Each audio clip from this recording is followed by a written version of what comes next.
Bueno, vamos a ver unas fuentes que nos faltan, que tienen que ver con cuestiones relacionadas con las creencias o el aspecto ideológico.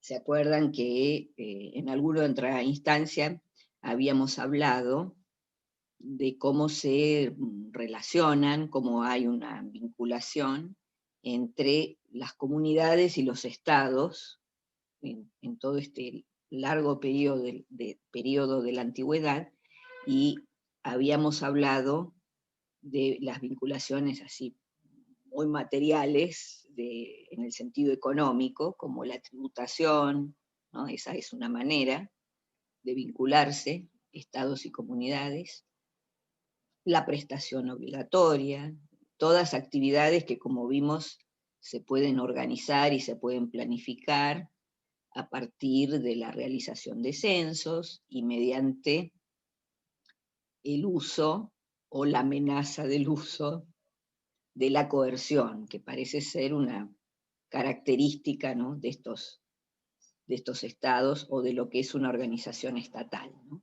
Pero también habíamos dicho que otra forma de vinculación es la ley escrita, vincula a los estados y las comunidades y en muchos casos se basa en las tradiciones, en las normas de las comunidades. Hay otros casos en los que uno se encuentra con leyes que son muy coyunturales para resolver una situación ad hoc. Y habíamos estado viendo entonces fuentes, además, que tenían que ver con la otra forma de vinculación, que era a través de lo que llamamos la ideología o el mundo de las creencias. Entonces habíamos visto algunas fuentes que tenían que ver con eso, algunas fuentes mesopotámicas, y no faltaban algunas de las egipcias, ¿no? Eh, tenemos, si vamos en orden cronológico, una que es del Reino Antiguo, que es el himno caníbal, con semejante título, ¿no?, que después se pone muy gráfico, ¿no?, cuando uno lee el texto. Es un texto que está en una pirámide de un faraón que es de la sexta dinastía, o sea, estamos ubicados en el Reino Antiguo, eh, y está, como les decía, en una pirámide, que es una de las formas de enterramiento que conocemos para Egipto. Para el Reino Antiguo hay pirámides. Los del Imperio Nuevo, cuando uno habla del Valle de los Reyes y de las Reinas, y pensamos en la zona de Tebas, no son pirámides, son hipogeos, son como esos largos pasadizos, ¿no?, con cámaras, ¿no?, y pasillos, ¿no?, muy decorados, ahí donde trabajaban los artesanos que vimos en el papiro de Turín, en una circunstancia muy especial durante el reinado de Ramsés III, con esa falta de raciones, ¿no? Bueno, ese tipo de tumbas del Imperio Nuevo es distinto. En la época del Imperio Nuevo no tenemos pirámides, hay otro tipo de grandes edificios muy monumentales. Fíjense lo que es Luxor o Karnak. Bueno, ¿se acuerdan de las ruinas de Luxor desde el sudoeste, ¿no? Eso también fue un impacto para esos viajeros y artistas del siglo XIX, pero son otro tipo de monumentos, ¿no? Esos templos o los hipogeos donde se enterraban, ¿no? La última morada de los faraones, de sus familiares, de funcionarios importantes. Esto está en una pirámide, este himno caníbal. Las pirámides tienen textos, ¿no?, que están reunidos en unas colecciones que se llaman justamente así, textos de las pirámides, y claro, por el lugar en donde están esos textos, ¿no?, eh, escritos, ¿no?, eh, y además por los contenidos, ustedes se imaginan que esto está relacionado eh, con la divinidad, con el paso al más allá, cómo es ese tránsito cuando el que lo hace es un faraón. Entonces es interesante ver la concepción de la realeza egipcia a través de estas tres fuentes que nos quedan en la ideología, ¿no? En la parte de ideología acá de la unidad 3. En el himno caníbal, ustedes tienen que fijarse una cosa que dice directamente abajo del título, ¿no? Dice recitación, 273, 274. Si uno tiene que imaginar con esa indicación que estos textos se se pronunciarían los sacerdotes mientras iban llevando, ¿no?, ese cuerpo preparado para el más allá, ¿no? Aparentemente hay todo un ritual que consiste, bueno, en llevar el cuerpo ya preparado para el enterramiento en una barca por el Nilo, después se desembarca relativamente cerca de la pirámide, digamos, ahí en la orilla o cerca, había lo que se llamaba el Templo del Valle, donde se hacía un ritual que era la apertura de la boca de la momia, digamos, como preparándola para que se alimente del otro lado, luego en procesión por una especie de calzada que unía ese Templo del Valle con la pirámide, bueno, se llegaba allí, y todo esto seguramente sería recitando distinto tipo de plegarias o las palabras que acompañan, ¿no?, ese paso al más allá. Y acá quedan escritas, ¿no? También eso es una cosa interesante, escrito en los muros de la pirámide y para ser recitado, para que pensemos lo que significa la palabra en estas sociedades antiguas, ¿no?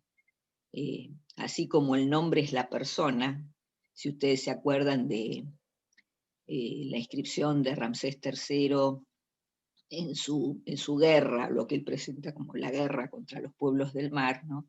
Él dice: los que pronuncian mi nombre en sus lugares son destruidos, ¿no? El nombre es Ramsés III, digamos, ¿no?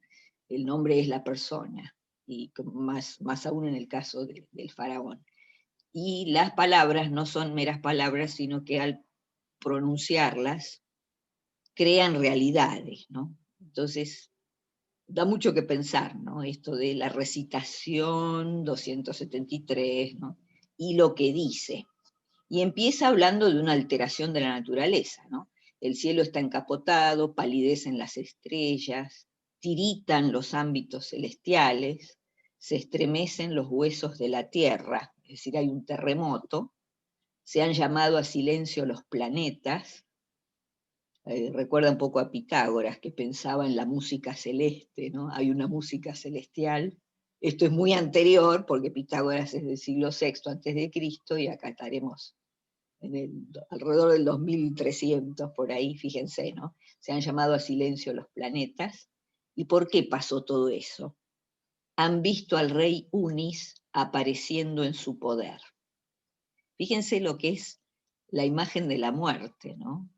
Es tenerla bajo control. En vez de llorar porque el rey se murió, si ustedes se acuerdan de la muerte de Urnamu y su descenso al mundo inferior, fíjense acá, ¿no? La naturaleza queda como en un estado de alteración, los planetas en silencio, pero hay terremotos, las estrellas palidecen, porque el rey Unis aparece en su poder, que parece ser el mismo verbo, el que se utiliza para hablar de la salida del sol, que el que se utiliza cuando un faraón asume en el trono. Y acá se está usando para describir el paso al más allá. Asume del otro lado, es decir, nunca va a dejar de ser un faraón. Y nosotros sabemos, por una multiplicidad de fuentes egipcias, que un faraón es Dios, es el dios Horus, ¿no? Entonces lo han visto, los cielos, la tierra lo han visto, los planetas asumir del otro lado, ¿no? Apareciendo, ¿no? O sea, ha muerto hace poco y está haciendo su tránsito al otro mundo, ¿no? Y ustedes van leyendo la fuente, que tiene un montón de frases que son muy oscuras. Los textos de las pirámides son oscuros, ¿no? Si las grandes colecciones funerarias son estas, ¿no? O de compilaciones de textos que tienen que ver con esas creencias funerarias. Para el reino antiguo, textos de las pirámides; para el reino medio, textos de los sarcófagos; y para el imperio nuevo, lo que se llama comúnmente el libro de los muertos. Y tienen una serie de frases o de fórmulas que no siempre son muy inteligibles, ¿no? Difíciles de traducir, ¿no? En textos de pirámides el egipcio es un egipcio difícil de traducir también, y como pasa con las creencias que tienen que ver con pueblos cuyas creencias no se han mantenido más que en los textos, ¿no? Entonces son más difíciles de interpretar. Y si uno hablara del Islam o hablara del judaísmo, que son religiones antiguas, o el propio cristianismo, bueno, tienen creyentes actualmente. Han dejado muchos libros, hay doctrina, hay muchas interpretaciones, tenemos cantidad de elementos para reconstruir y consultar, hacer todo un proceso histórico. En el caso de Egipto, esto ha quedado en la antigüedad como un mundo muy particular y es de un acceso más complejo y más difícil, y hay muchas cosas que quedan en un gran interrogante. Pero algunas otras frases sí son bastante claras aquí, ¿no? Se habla de que tiene poderes femeninos y masculinos este personaje, que tiene más poder que sus propios padres, digamos, ¿no? Él es más fuerte que su engendrador, sin embargo, ¿no? Este faraón Unis o Unas, y su madre no conoce su nombre, también se habla de eso, esto de no tener poder sobre él ningún otro, ni siquiera su propia madre, ¿no? Si uno sigue avanzando en la lectura, yo voy a saltear un poquito, estamos tratando de mostrar lo que significa un faraón para Egipto. La realeza es sagrada y el que la ejerce es una divinidad. Distinto de lo que vimos para Mesopotamia, la realeza descendió del cielo, sí, la realeza es sagrada, pero quien la ejerce no. Como acuérdense de la familia de Urnamu, de los soldados que están deprimidos, tristes porque él murió en batalla, su esposa que lo llora, él mismo que se queja, ¿no? Yo fui bueno, hice todo lo que tenía que hacer y sin embargo los dioses me decretaron esto, no me aceptaron ni las ofrendas, ¿no? Acá, ven, está pasando al más allá, se acaba de morir, está transitando al otro mundo, y la naturaleza parece que entra en un estado de cataclismo, ¿no? Y además se prepara para comer, es un himno caníbal, ¿no? Incluso está insinuado en la primera parte, cuando habla de los dioses, ¿no? Unis es el toro del cielo, que vive de la existencia de todo Dios, el que come sus entrañas, las de los dioses, cuando vienen con sus vientres llenos de magia. Ahí está la clave. Es decir, acá no es alguien que va a comer por necesidad de proteínas. Lo que quiere es la magia que hay en sus vientres, es decir, se come los dones, es un canibalismo ritual. Lo que sabemos del canibalismo ritual tiene que ver también con eso. En los casos que están documentados antropológicamente, no siendo el canibalismo en caso de las hambrunas, como aparece en la inscripción de Antifi, que dice que todo hombre había llegado a comer a sus hijos, en la crisis del primer periodo intermedio. Ese tipo de canibalismo lo conocemos por muchas otras crisis, de pueblos de todas las épocas, ¿no? En el caso del canibalismo ritual, queda bastante claro cuando se produce, en cualquier cultura que se produzca, no se comen a cualquiera, ¿no? Es todo un símbolo y tiene que ver con incorporar las cualidades del muerto, ¿no? El guerrero más valiente de la tribu que ha sido vencida, por ejemplo. Si lo que se practica culturalmente es canibalismo ritual, bueno, ese es el indicado para ingerir, digamos. Bueno, acá son todos los demás dioses, ¿no? Cuando llega al más allá, prepara, como si preparara el sacrificio, porque se los está por comer, y es muy explícito, ¿no? Los más grandes de ellos son para su desayuno, los medianos para su almuerzo, los pequeños para su cena, sus ancianos y ancianas son para su combustible. Los grandes en el norte del cielo, otros dioses, son los que encienden el fuego. Para los calderos que los contienen, con los muslos de los más viejos de ellos. Porque los habitantes del cielo sirven a Unis, y las ollas del fogón son restregadas para él con los pies de sus mujeres. Ahí están las diosas fregando las ollas, ¿no? Una división del trabajo, ¿no? También en el mundo del más allá, con los ojos egipcios, ¿no? No se salvan, ni siquiera por ser diosas, les toca fregar las ollas. Y como es un largo viaje, ¿no? Ha circuido el total de los cielos, ha viajado alrededor de las dos riberas. Unis es el gran poder, uno que tiene poder sobre los poderosos, claro, se los ha comido, ¿no? A estos se está por comer o se los ha comido a todos los dioses grandes, medianos, pequeños, todos los dioses los sirven. Es la imagen sagrada, la más sagrada de las sagradas imágenes del grande. A quien encuentra en su camino, se lo come entero, bueno, sigue el himno. Es muy interesante esto de él es la más sagrada de las sagradas imágenes del grande. El grande es Horus. Habíamos dicho que el faraón es eso, un Horus. Entonces fíjense cómo queda presentado aquí el lugar del Horus, ¿no? Del faraón como Horus. El faraón es Horus, pero Horus es el más grande de todos los dioses, porque aparentemente, bueno, Unis se los come a todos, se ha incorporado todos sus poderes, ¿no? En este texto estamos lejos del cuento de Keops y los magos, que era un poco una justificación literaria de un paso de dinastía, ¿no?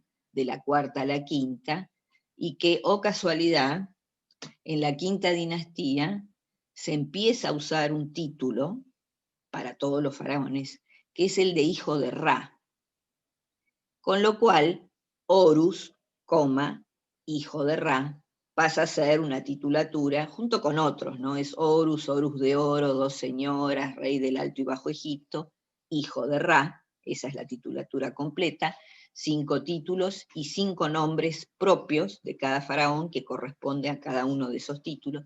Eso queda fijo a partir de la quinta dinastía, ¿no? A partir de una elaboración de la jerarquización de los dioses hecha por el sacerdocio de Heliópolis, donde queda Ra en la cima, digamos, ¿no? De esa teogonía, es el creador y el más importante de todos, por lo tanto, Horus, que está ubicado dentro de esa jerarquización, es familia, es uno de los descendientes, es hijo de Isis y de Osiris.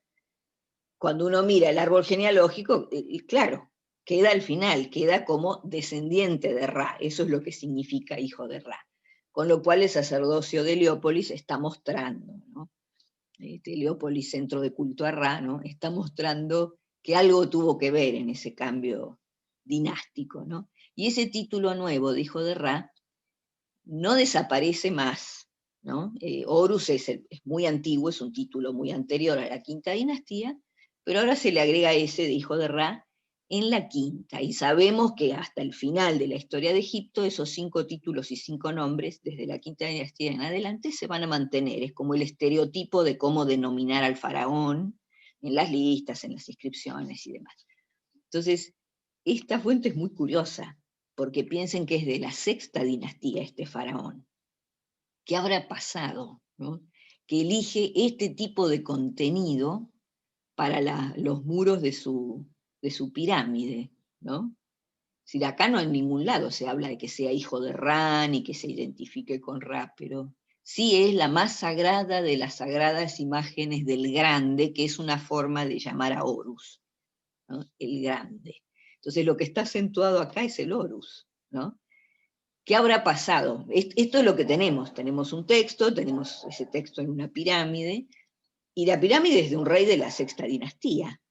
Posterior a la quinta, cuando apareció ese título de hijo de Ra, probablemente este rey en la sexta dinastía haya usado la titulatura como todos los demás, desde la quinta, poniendo los 5 nombres, poniendo hijo de Ra. Sin embargo, fíjense lo que elige para su pirámide, ¿no?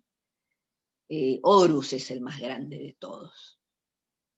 No, acá no se autodenomina hijo de Ra, en este himno, ¿no? O en esta recitación, como dice acá, ¿no? Esto de unir el texto a la palabra, ¿no? Hay que imaginárselos entrando, ¿no? Toda esa procesión de sacerdotes y llevándolo, ¿no? hacia la cámara donde va a ser depositado con todo su ajuar funerario, cosas que después desaparecen porque ya en el primer periodo intermedio sabemos que hay robo de tumbas, ¿no? Y en el Imperio Nuevo también, en estas que son los hipogeos del Valle de los Reyes y de las Reinas, como donde estaba la tumba de Tutankamón y demás, que deben haber visto las filmaciones de cómo era eso. Ahí también hubo robo y se pone en circulación, quizá, ¿no? Alguien se lleva, ¿no?, esos ajuares funerarios.